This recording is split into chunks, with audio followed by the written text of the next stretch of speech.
Le damos la bienvenida a Pensamiento Estratégico, podcast oficial del Centro de Estudios Estratégicos del Ejército del Perú.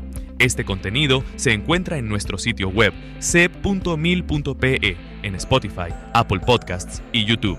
Las opiniones expresadas en este contenido son de responsabilidad del orador y no reflejan necesariamente la opinión de nuestro Centro de Estudios o del Ejército del Perú.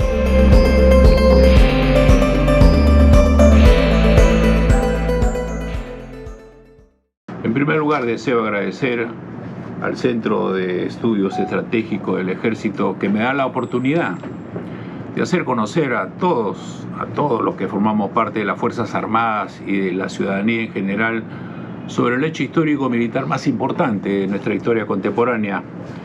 Una victoria que permitió una paz con Ecuador que la venimos celebrando de 1998, donde se firmó el acuerdo global y definitivo.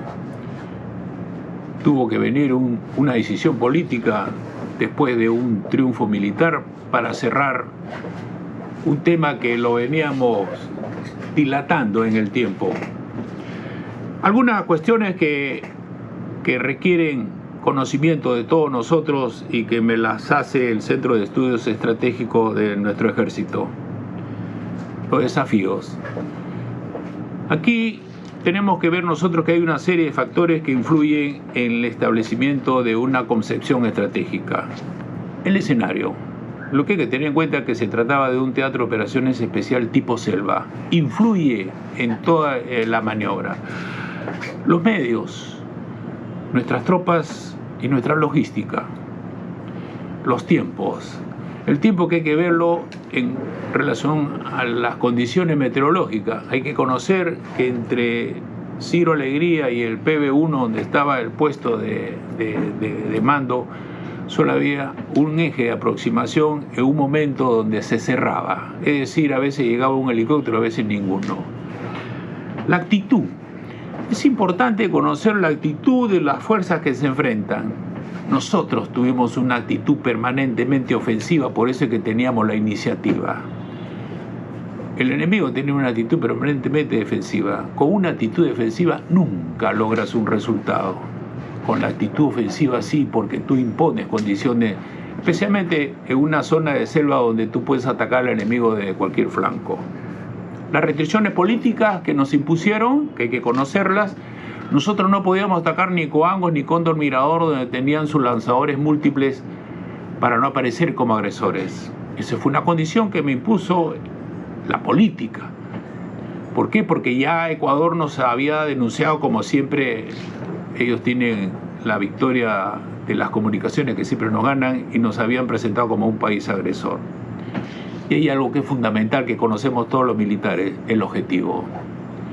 ¿Qué es lo que queríamos lograr nosotros desde el punto de vista militar? A diferencia del 81, que uno compara con el 95, en el 81 había un objetivo físico. Las instalaciones que habíamos dejado y que ocuparon y que había que desalojarlo. En el 95 el objetivo era humano. Teníamos que expulsar a todos los que se habían infiltrado en nuestro territorio. Objetivo, escenario, medios, tiempos, y actitudes y restricciones son los factores que en esta operación que aplicamos en el CENEPA la tuvimos en cuenta para establecer una estrategia. ¿Cuál fue el factor clave que aseguró la victoria? La experiencia y combate. La experiencia y combate de nuestros tenientes y capitanes, que del año 83 patrullaban y se emboscaban en todas las regiones del país. Y la presencia, no solamente de nuestras fuerzas especiales, las más equipadas, preparadas, que tenían experiencia de actuar en todos los teatros, sino la experiencia de nuestras tropas de selva, que en esa época formaban el Frente Guayaga, es decir, los jóvenes de servicio militar obligatorio, San Martín y Huánuco, además de Amazonas, que tiene una característica que en este tipo de operaciones de selva nos ayuda a obtener el triunfo: capacidad de orientación, resistentes a la fatiga, sabían qué comer y qué no comer, y hay algo importante: no le tienen miedo a la muerte. Como decimos nosotros, con estos soldados no vamos a la guerra. ¿Cómo influyó la victoria en la evolución de la doctrina militar? Yo les digo que en el conflicto del 81 y en el conflicto del 95 no funcionó el comando conjunto. Tenemos un comando conjunto en los años 57 que para los dos conflictos externos no nos funcionó. Como la experiencia que tuvimos en el conflicto, hubo dos grandes cambios en el ejército. Uno, en el año 2003, se independizó el cargo de jefe del comando conjunto. El jefe del comando conjunto a partir del 2003 tenía la responsabilidad de las operaciones. Y los comandantes de instituto, la preparación y el equipamiento de la fuerza. Antes del 2003 teníamos nosotros que uno de los comandantes generales tenía dos sombreros, como decimos, el del jefe de comando conjunto y el de comandante general.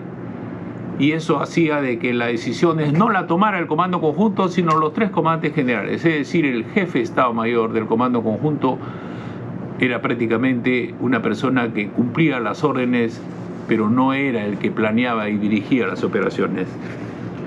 A 30 años del acuerdo de paz, ¿cómo se evalúan las relaciones? Yo creo que todos estamos gozando de la paz permanente que tenemos con Ecuador. Algo impensable hasta el año 95, hasta el año 98. ¿Qué ganó Ecuador? ¿Qué logró el Perú? Ecuador logró la paz permanente con el Perú. ¿Qué logró el Perú? Que se cerrara los 78 kilómetros de la cordillera del Cóndor que se habían quedado sin demarcar a partir del 51-52, que Ecuador abandonó en forma unilateral la comisión demarcadora, se cerrara definitivamente. Y se cerrara definitivamente por una posición permanente que tenía el Perú, que se cumpliera con el protocolo, lo que establecía el fallo también de Díaz de Aguiar. Y eso lo hizo ver los peritos de los países garantes que dieron las opiniones pareceres. Es decir, el Perú cumplió su objetivo político. Ecuador no cumplió su objetivo político. Además, su limitado objetivo militar no podía tener el ambicioso objetivo político de tener soberanía Marañón-Amazonas. Eso hay que reconocer. Lo que hay que reconocer es que la parte militar es la que te hace cumplir el objetivo político. A diferencia del 81, ahora sí hubo victoria militar, pero con decisión política. ¿Qué lecciones deja este acuerdo para la resolución de los conflictos fronterizos? Algo que yo he copiado de nuestro general Edgardo Mercado Jarrín, el mayor geopolítico que ha tenido nuestro país. No hay peor solución que el aplazamiento indefinido de un diferendo territorial. Lo dijo después del 81. El 95 sucedió. El 81 se quedó sin que el presidente de la República impusiera a los países garantes que Ecuador terminara por cumplir lo que se firmó, el protocolo del 42 con 4 países garantes. Tenía razón nuestro general Mercado, porque fíjese la capacidad militar que teníamos el 81 y la capacidad militar que teníamos el 95.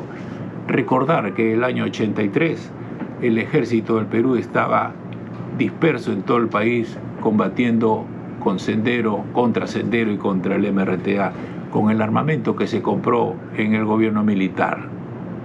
Armamento para el frente externo que lo empleamos para el frente interno, obsolescencia y desgaste. Los peruanos que vestimos el uniforme de la patria en el ejército siempre decimos, peleamos con lo que tenemos. La gran ventaja que siempre tenemos personal, oficiales y soldados que son los que la sacan la cara por la institución y por el país. ¿Qué lecciones estratégicas deja el conflicto del CENEPA? Que si el Perú tenía 78 kilómetros de la cordillera del Cóndor sin demarcar, donde todos los años, especialmente fines de enero, se presentaba un conflicto de diferente intensidad, el comando conjunto tenía que tener un plan estratégico operativo para estos 78 kilómetros. Y no lo tenía. Las experiencias del 81 no fueron difundidas, analizadas y evaluadas para que todos tuviéramos conocimiento de que en cualquier momento en este sector se podía presentar una situación de conflicto con Ecuador. Lo tuvimos en el 78, lo tuvimos en el 81, el 91 y el 95. 4 conflictos de diferente intensidad que se presentaron en estos 78 kilómetros sin demarcar. El caso más palpable fue de que ya el año 81 se había visto la necesidad de construir una pista de aterrizaje para Antonov en Ciro Alegría, el punto más adelantado como destacamento administrativo. Y no se hizo. Y en el 95 se tuvo que hacer ese trabajo de los helicópteros, desde el Milagro hasta Ciro Alegría, 45 minutos, una carga de 1 minuto, de 1 tonelada. Lo que hubiéramos ahorrado en tiempo y en desgaste de nuestras máquinas si hubiéramos tenido esa pista de aterrizaje. En un mundo con amenazas más diversificadas, ¿cómo debería adaptarse la estrategia de defensa del Perú?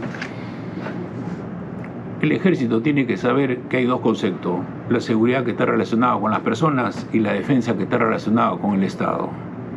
Nuestra misión constitucional es garantizar la integridad territorial, la independencia y la soberanía. Esa es la misión principal.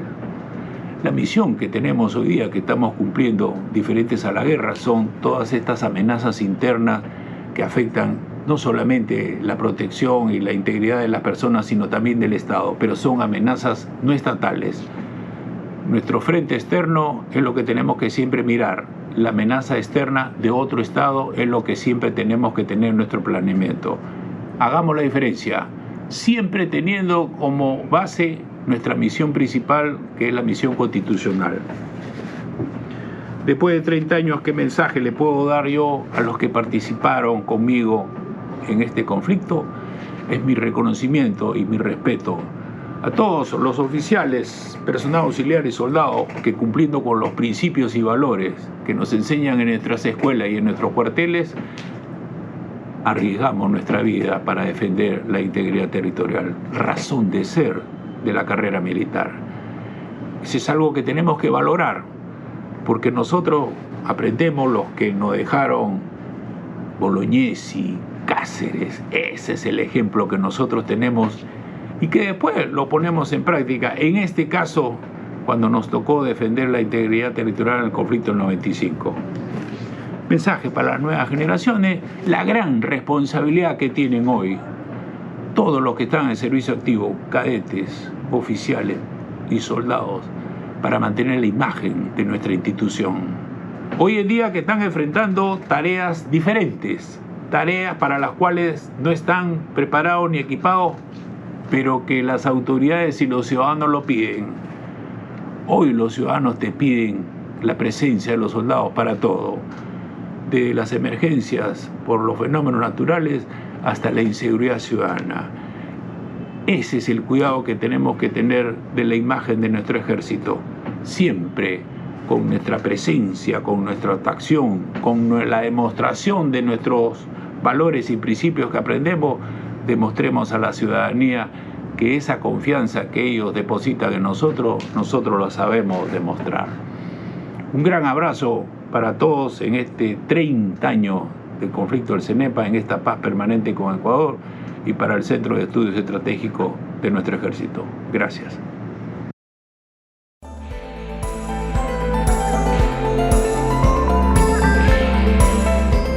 Este podcast está disponible en nuestro sitio web cep.mil.pe, en YouTube, Spotify y Apple Podcasts. Le invitamos a explorar nuestra web, a suscribirse a nuestro newsletter y a seguirnos en redes sociales.